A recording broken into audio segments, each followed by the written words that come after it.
Moxie! Moxie! I want to be on the show. Tina, don't! Tina! I'm going to be on the show. I'm going to be the star of the show. Moxie, who the hell is that? Just a trainer I hired. Don't worry about her. It's the Tina Show. Star with me, Tiny Tina.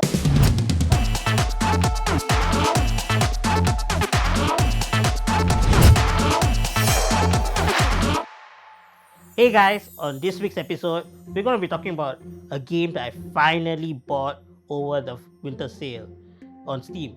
I mean, it's about a character you play inside a game world, inside another game's world, and that is going to be Tiny Tina's Wonderlands. And for any of you guys who are already confused, I'm sorry, it's going to get more confusing. This is going to be Gameception.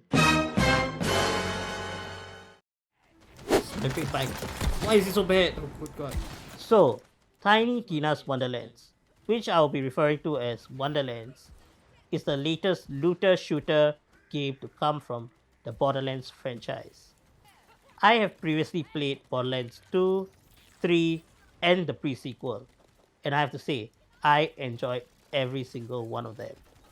Something that might get you interested in this franchise is that every single installment has sold millions of copies each, and this has culminated to over $1 billion for the developers Gearbox. Now, if only I had that money.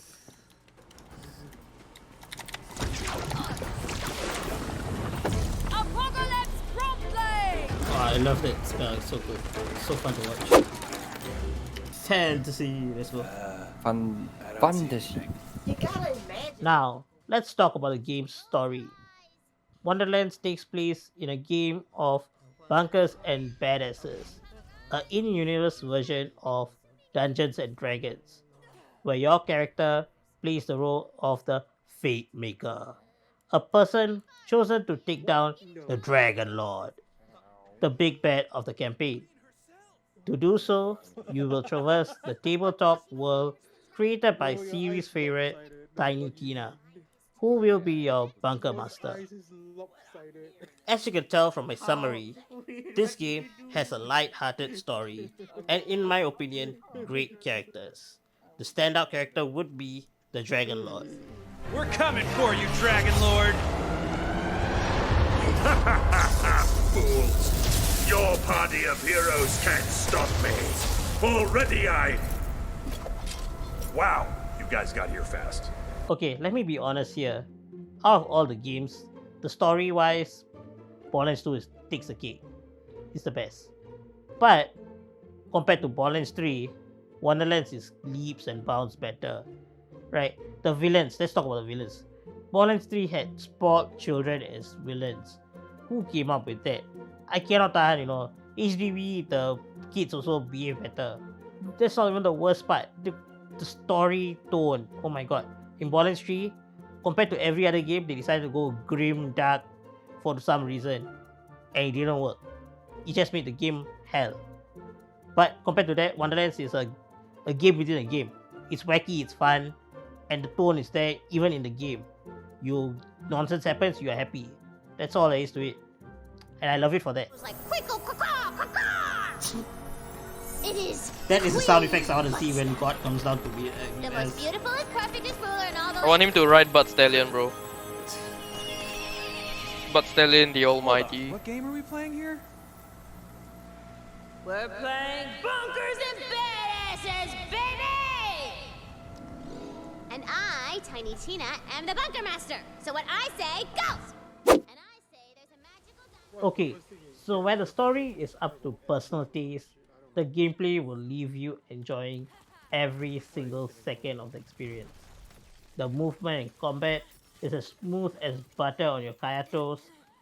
Guns are all given a magical flair to suit the fantastical setting. And where in previous games you had grenades, in this game you have spells, which I see as an absolute upgrade. I mean, who doesn't want to throw a meteor on their enemy? Not to mention, the game gets better with friends. You get to work together or get in each other's way. Let's talk about customization. This game is chock full of it. From the size of each individual eye to the combat build you play everything is up to you. And this makes your character uniquely yours, and every playthrough different from the last. Now let's talk about the polish of Wonderlands. The game is similar to previous titles in terms of art style, and I would say it lends itself really well to the fantasy setting. Another thing you will notice is when playing the game is the amount of visual effects. The guns, the class abilities, the spells, everything creates them. Even without the visual effects from the enemies, it can be quite disorienting when damage numbers, explosions, and enemies are flying everywhere. That's it. This mess can be quite exciting as you watch the carnage you created spread. I feel like there's a lucky dice up here. That's for me. There is a lucky dice up here. Now, to the soundtrack. To be frank, the music in the game is not groundbreaking or breathtaking. Not to say that it's bad, it just isn't noteworthy. Unlike the soundtrack, the voice acting in the game is pretty good, especially with Will Arnett as the Dragon Lord. He truly brings his character to life. Fools! I've already absorbed all of the soul energy! I'm invincible! Now let's get to the rating. For this game, I'll give it a 5 out of 5. Not this pie. I'm talking about this pie. And the reason why I give it that rating is because if you're a Borderlands fan, this is a game for you. You will enjoy every second of it. Go and get it for sure. But there are people out there who are still on the fence.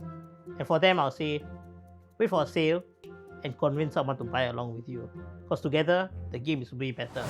Now, so we've come to the end of this week's video. And if you enjoyed it, leave me a like. Tell me what you thought in the comments down below.